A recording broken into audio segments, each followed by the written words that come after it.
புதுசாக வெளிநாடு வர நினைக்கிறவங்க கேட்கக்கூடிய விஷயம் வந்து பார்த்தீங்கன்னா, வெளிநாடுனாவே ரொம்ப வேலை ரொம்ப கஷ்டமாக இருக்காமாம்ல, ரொம்ப கொடுமைப்படுத்துவாங்களாம்ல அப்படின்னு சொல்லி கேட்குறீங்க.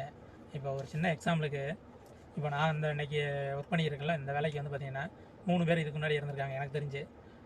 ஒருத்தன் 3 மாதம் இருந்துட்டு வேலை பிடிக்கல, இது செட் ஆகலை அப்படின்ட்டு போயிட்டாங்க. அப்புறம் இன்னொரு ஆள் 6 மாதம் இருந்திருக்கு. அதுக்கு முன்னாடி ஒரு ஆள் வந்துட்டு 1 மாதத்துலேயே வந்துட்டு வேலை பிடிக்கல, இது எனக்கு செட் ஆகாது அப்படின்ட்டு போயிட்டாங்க.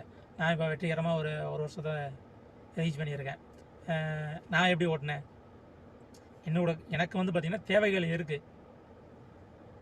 இது ஓகே, இதில் மைனஸ் இருக்குது, அந்த வேலையில் கொஞ்சம் பிரச்சனைகள் இருக்கா, அந்த பிரச்சனையை வந்து பெருசாக எடுத்துக்கிறது இல்லை.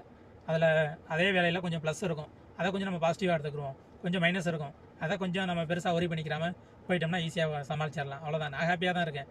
நான் அவங்கவுங்க எடுத்துக்கிறதா. இப்போ எத்தனை பேர் சொல்லுவீங்க, நீங்கள் இந்தியாவிலே இருக்கட்டும் இல்லை எங்கே வெளிநாடாக இருக்கட்டும், எங்கேயே நீங்கள் ஒர்க் பண்ணுங்கள், இல்லைப்பா என்னுடைய வேலையில் நான் டென்ஷனே இல்லை, நான் ரொம்ப பிடிச்சி தான் அந்த வேலையை செய்கிறேன், நான் ரொம்ப ஹாப்பியாக இருக்கேன், நான் இந்த வேலையில் எனக்கு எந்த ஒரு டென்ஷனும் கிடையாது, நான் ஜாலியாக இருக்கேன் அப்படின்னு எத்தனை பேர் சொல்லுவீங்க?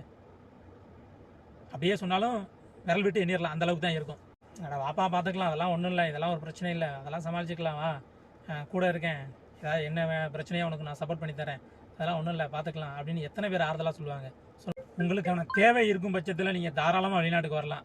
நீங்கள் வெளிநாட்டில் கஷ்டம் மட்டும்தான் கிடையாது, சந்தோஷம் நிறையா இருக்குது. அது ரொம்ப பேருக்கு தெரியறதில்ல, அவ்வளோதான் உண்மை.